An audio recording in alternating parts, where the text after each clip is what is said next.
Welcome back. I'm Teacher Marlon, and we will discuss the third lesson entitled Maintaining the Tools and Equipment.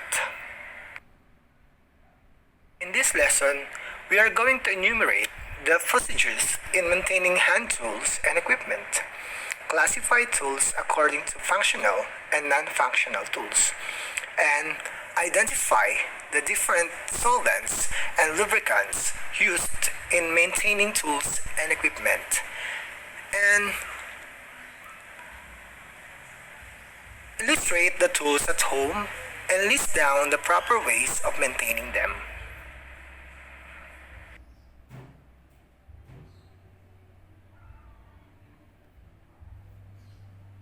As a start, we will discuss the part 1, which is the subtopic entitled Basic Maintenance of Electrical Tools and Equipment. To ensure that your electrical tools work when you need them, you must take proper care of them. A good routine of maintenance for your tools is one thing that you can do to make sure that the tool you need is working when you need it. So the first basic maintenance of hand tools and equipment is to clean out the dust. To make sure that your electric tools are ready to go when you are, keep them clean and free of dust. Spend some time to clean out the dust every once in a while on your tools while they are inactive in storage.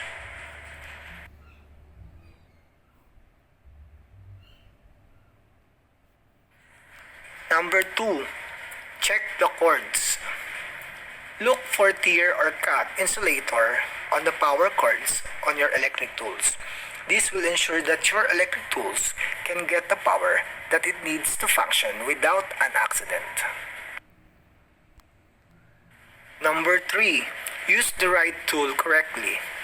Use tools correctly and for their intended purposes. Follow the safety directions and operating procedures recommended by the manufacturer. When working on a circuit, use approved tools with insulated handles.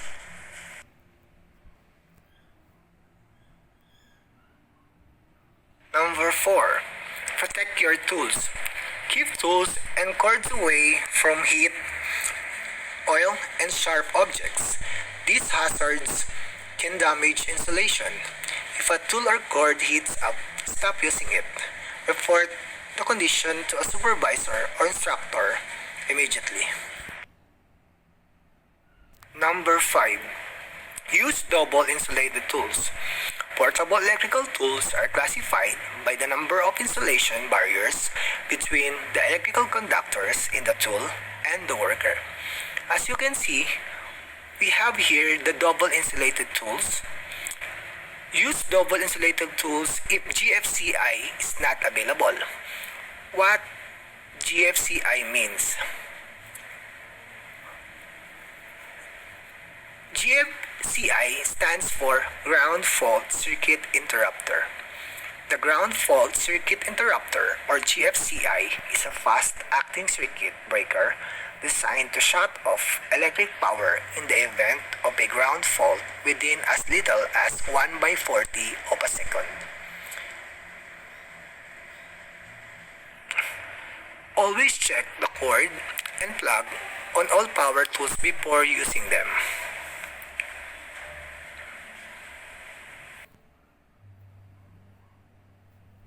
Number 6, storing your tools. Keep your electric tools stored in their original cases and containers. This will keep them free of dust and dirt while they are not being used. Before doing any kind of activity, we must wear the personal protective equipment or PPE. The personal protective equipment or PPE are gadgets used to protect workers from injury or illness caused by having contact with the dangers or hazards in the workplace. Before cleaning your tools, you should wear the personal protective equipment such as safety goggles, laboratory coat, and gloves to prevent any risk that might happen. Let us discuss the part 2, which is entitled Classification of Functional and Non-Functional Tools. Tools are very useful to us in our homes, school, especially to our job. But tools that are no longer functional may cause harm. There are several potentially dangerous circumstances at a building site. By using the incorrect tool or the correct tool improperly, you increase your risk of getting hurt. You should also never try to alter or improvise if you don't have the necessary tools or equipment. Each tool is specifically made for a certain task, so utilizing the proper one will reduce the amount of effort needed to complete a task correctly without harming the tools or the surface being worked on. What is the meaning of functional tools and equipment? When we say functional tools and equipment, these are the tools that are in good condition and can perform its regular functions.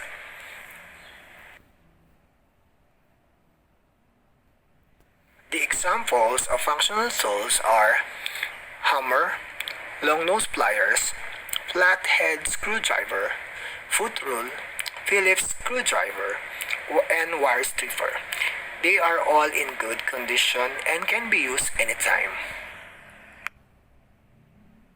What about the meaning of non-functional tools and equipment?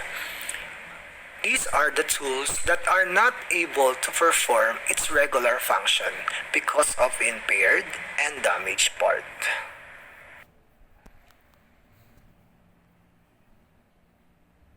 The examples of non-functional tools are a broken cut or cat foot rule, long-nose pliers with damaged jaw, screwdriver with broken handle, electrical equipment with damaged cord, and a hammer with broken handle.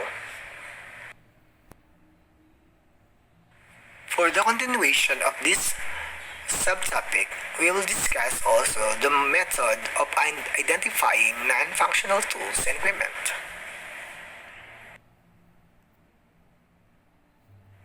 The first step in identifying the non-functional tools and equipment is the visual inspection. It refers to the visual observation of an expert on the appearance of the tools and equipment. The second step in identifying non-functional tools and equipment is the functionality. In this method, vibration or extra noise from the operation means problems on parts and accessories started to develop. The third step in identifying non-functional tools and equipment is the performance. When there is something wrong with the performance of either hand tools or equipment, they need an immediate repair or maintenance. The fourth step in identifying non-functional tools and equipment is the power supply for electrically operated only. Failure to meet the required power supply, malfunction will occur in the part of hand tools or equipment. And the last step in identifying non-functional tools and equipment is the persons involved. It refers to the technical person who has the knowledge and skills about the technology. Let us proceed to the part 3, which is entitled Basic Preventive Maintenance. In applying the proper ways of maintaining tools and equipment, we usually use different materials or solutions like lubricants and solvents to make our tools last for many years.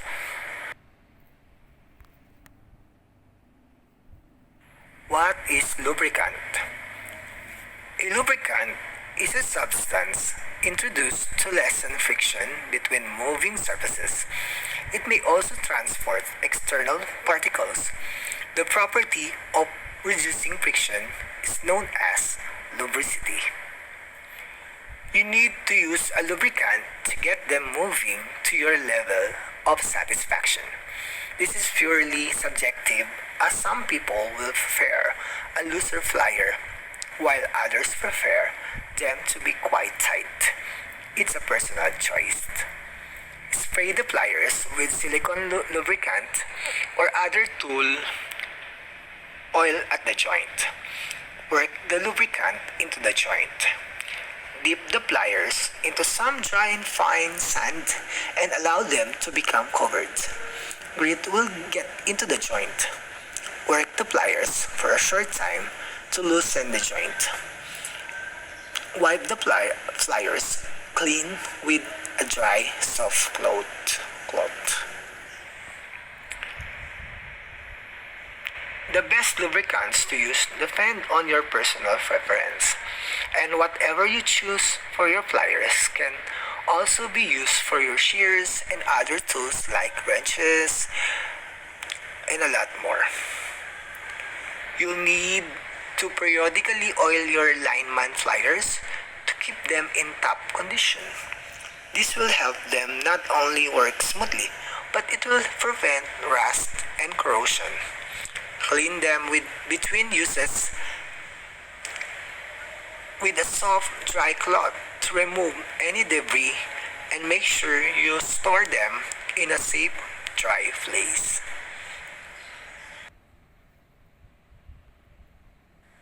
We have different types of lubricants. The first type is anti-rust lubricant spray. It does loosen rusted part. It cleans and protects the tool. It drives out moisture. It stops squeaks. Pre-sticking mechanisms. The second type of lubricant is what we call wire pulling lubricant. It is used for protecting the tool, and it does not damage insulation.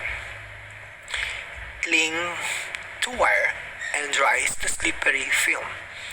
It is suitable for use with wire or cable covered with rubber and others.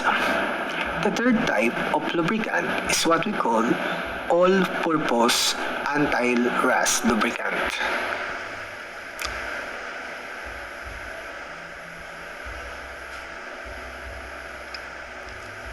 It is used for removing the rust, or it is anti-rust, used for lubricating, rust removal, decontamination, conductance.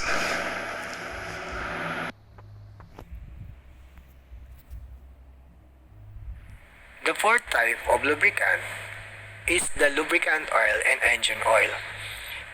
It is used for lubricating the gear. It cleans and protects the tool. It drives out moisture. The fifth type of lubricant is the silicone lubricant. It is recommended for heat stable, to make the heat stable. It lubricates, it protects the tool, it reduces friction, and it is a water repellent. As a continuation, we will discuss also the use of lubricants and the importance of proper tool and equipment lubrication. So, using a lubricant and ensuring you stay on top of regular cleaning and maintenance helps maximize the life of your tools and equipment. This enables you to save money, time, and human resources, making operations more efficient and reliable. Choosing the correct lubricant for your task is essential, but so is choosing a high-quality product you can trust, regardless of the job. How often should you lubricate your tools and equipment? Taking care of your tools means staying on top of your equipment lubrication to ensure they stay working in top condition for longer. Proper lubrication keeps your tools and equipment's mechanics running smoothly and decreases the chances of rust developing. As such, most tools and equipment manufacturers recommend regularly lubricating your tools and equipment rather than waiting for them to seize up. Lubrication on the metal portions of tools and equipment will do wonders for longevity, ultimately repelling water, preventing dust, and lubricating any moving parts.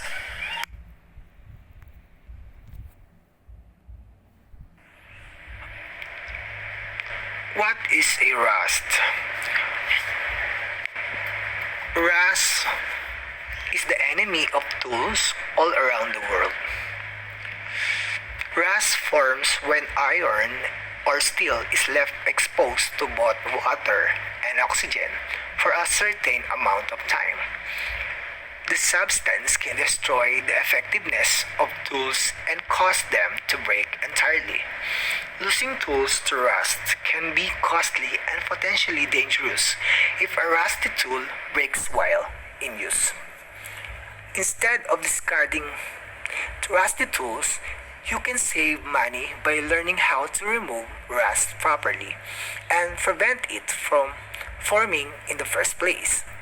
In addition to preventing rust, proper cleaning and storage can keep your tools working longer and reduce the cost of replacing them. Let us discuss also the different types and kinds of cleaning solvents.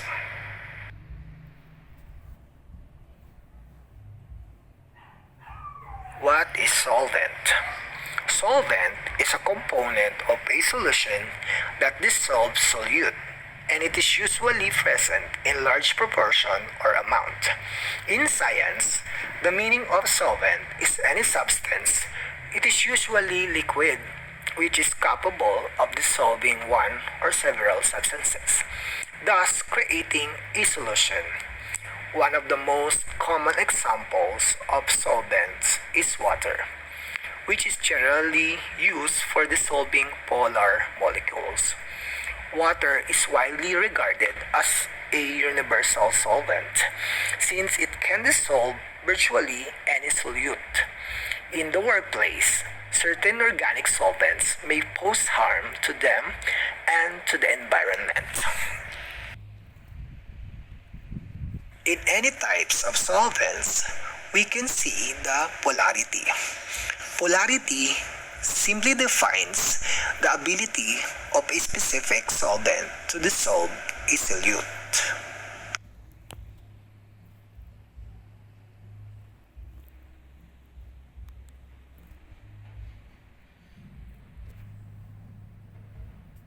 There are two types of solvents. These are polar solvents and non-polar solvents. When we say polar solvents, they can dissolve or they are soluble in water, while non-polar solvents are solvents which do not dissolve or insoluble in water. In polar solvents, we have the examples like water, molecules, which have a very high polarity, which is why it's capable of dissolving polar solutes. This also applies to other polar solvents like methanol too. Non-polar solutes include grease, oil, or fat. These don't dissolve in water at all. Non-polar solvents are used instead, including benzene and carbon tetrachloride. These are the kinds of cleaning solvent based on their solubility in water. The cleaning solvents such as the first one is water.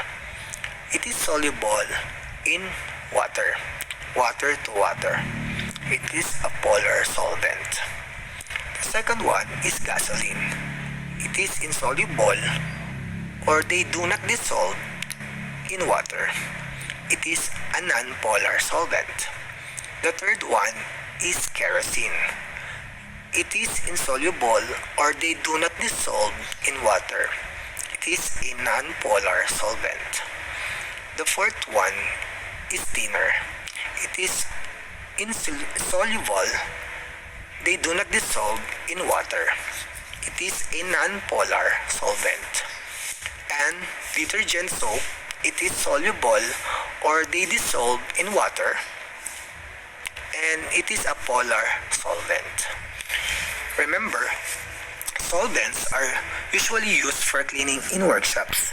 They are water, gasoline, kerosene, thinner, and detergent soap.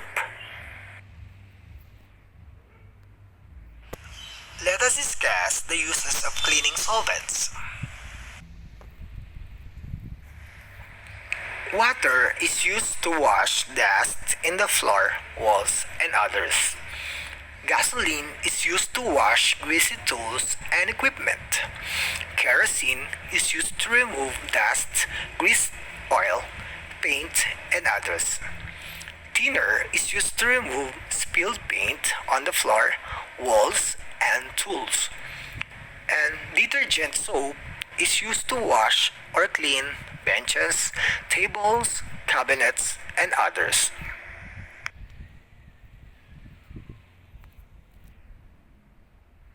Let us discuss also the 5S approach in workshop keeping.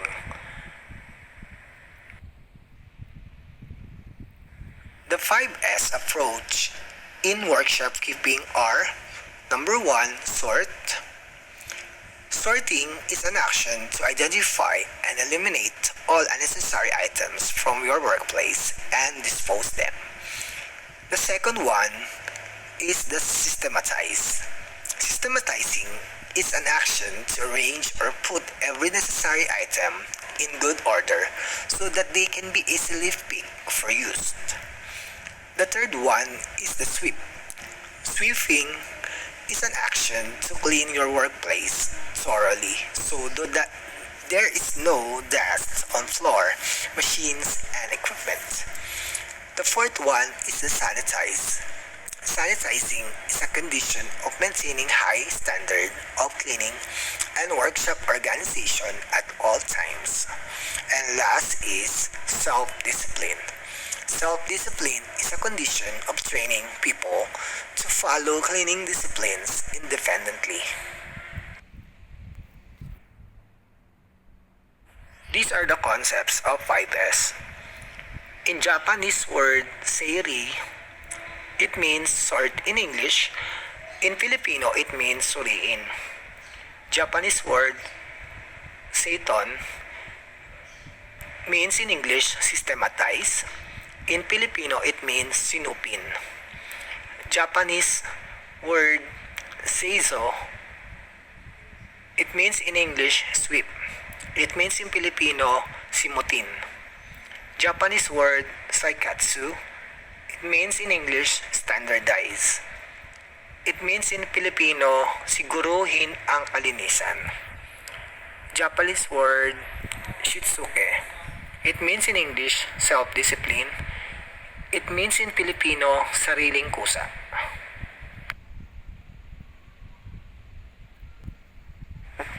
Let us discuss the part 4, which is entitled Maintaining and Storing Tools and Equipment. An important aspect of any business is the maintenance and storage of tools and equipment. The investment in tools and equipment is a significant part of the overhead expenses in any operation. Proper selection and maintenance of equipment are important factors in managing the business. Selecting the proper tool for the job and using the tool properly will increase efficiency and reduce maintenance problems. Purchase tools which are well made and suited to the intended use. Commercial usage may entail more heavy-duty demands on equipment. In maintaining the hand tools, do the following. Number 1, clean dirt and debris from tools after after each use. Number 2, all metal parts to prevent rust. Number 3, lightly sand wrap wooden handles and apply linseed oil. Number 4, repair loose handles. Number 5, sharpen blades of cutting tools. Number 6, store tools in a clean, dry storage area. Number 7, protect surfaces of cutting tools in storage. In maintaining the power tools, do the following.